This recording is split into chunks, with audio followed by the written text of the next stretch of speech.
Salut la vadrouille!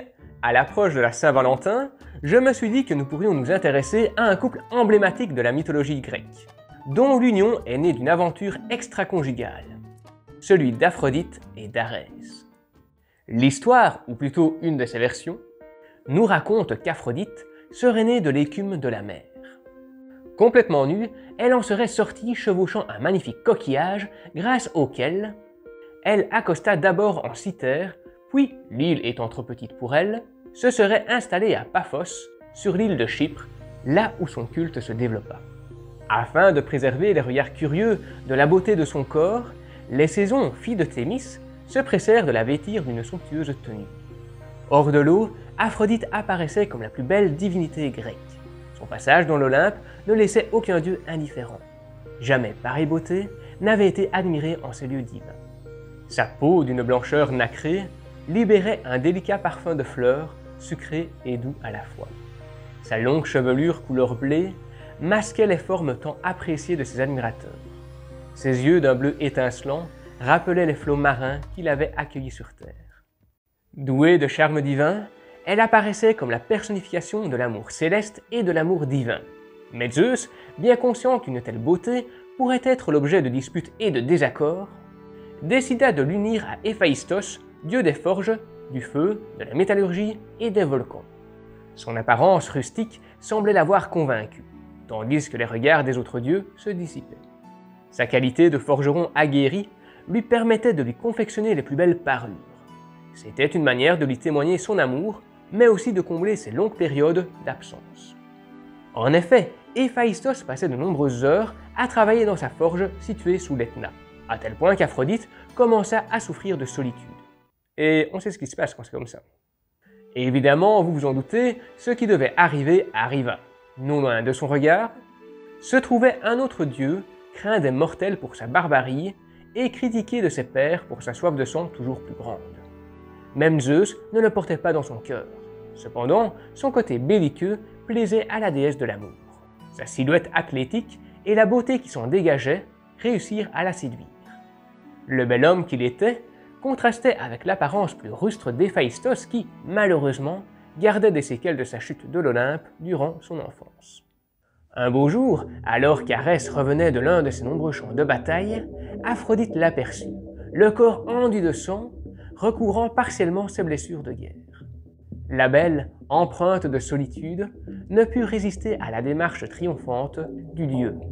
Son apparence guerrière attisait son désir. Saisissant un linge propre, à l'abri des regards, elle lui proposa de l'aider à le nettoyer. Parcourant doucement son corps, elle le caressait de ses mains délicates, dans l'espoir de réveiller en lui. Aphrodite, étant jusqu'à présent la seule divinité de l'Olympe à lui accorder de l'attention, il se laissa séduire par ses charmes. S'ensuivit une nuit d'amour torride qui marqua le commencement de leur relation interdite. À chaque fois qu'Héphaïstos s'absentait, Arès la retrouvait. Mais leur aventure n'était pas sans risque. Il était impératif qu'ils se protègent des commérages du dieu du soleil Hélios, connu pour être un dieu très bavard. Chaque nuit, il demandait donc à Alectryon, un jeune éphèbe, de garder la porte d'Aphrodite et de le tenir informé de l'arrivée du soleil. Mais leur relation ne semblait pas être très discrète. De fait, Hypnos, dieu du sommeil, avait cerné des attitudes ambiguës entre les deux tourtereaux. Faut dire que de ce côté-là, le dieu du sommeil ne devait pas avoir beaucoup de travail, vous voyez ce que je veux dire. Afin d'en avoir le cœur net, il décida un soir de saupoudrer les paupières du jeune éphèbe, afin d'endormir sa vigilance. Hypnos, ne souhaitant pas endosser la réputation de commère, devait faire preuve de subtilité. Les heures passèrent, et le soleil, comme à son habitude, se leva, tiré par Hélios, dont les regards indiscrets ne manquèrent pas de percer leurs petits secrets. Au réveil, Arès se rendit compte qu'il faisait déjà jour, et qu'Hélios les avait probablement aperçus. Furieux, il sermonna sévèrement Alectryon, et le métamorphosa en coq afin de le punir. Traumatisé, il préviendrait quotidiennement de l'arrivée du soleil depuis ce jour.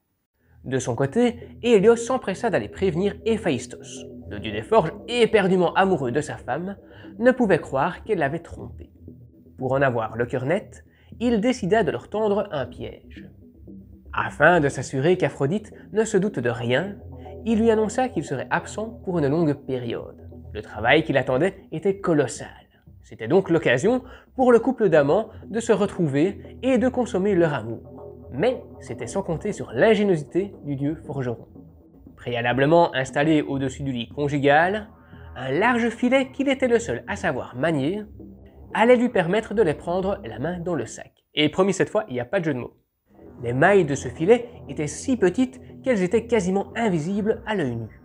Le moment venu, alors qu'ils commençaient leur affaire, le filet leur tomba dessus et les emprisonna. Pris au piège, Héphaïstos ouvrit la porte toute grande, appelant les autres dieux à témoigner de leur péché. La tromperie dont il était témoin était insupportable, à tel point qu'il voulut les garder prisonniers sous ce filet pour l'éternité en guise de punition. Mais les autres dieux, constatant la scène, ne purent s'empêcher de tourner la situation au ridicule. Faut dire qu'être condamné pour l'éternité au lit avec une déesse de la qualité d'Aphrodite est loin d'être le pire des châtiments. Après tout, ce n'est que la plus belle divinité de l'Olympe. Humilié, Héphaïstos décida de se séparer de sa femme. Arès et Aphrodite, quant à eux, s'unirent officiellement et donnèrent naissance à plusieurs enfants, du nom de Déimos, Phobos, Harmonie et, selon les versions, Eros et Antéros. Ce qui m'amène à me dire que j'aurais pu consacrer un épisode à Eros ou Cupidon chez les Romains. Pour la Saint-Valentin, ça aurait été parfait. Mais attendez, je l'ai déjà fait, et il est juste là. En attendant, je vous dis bonne Saint-Valentin et portez-vous bien!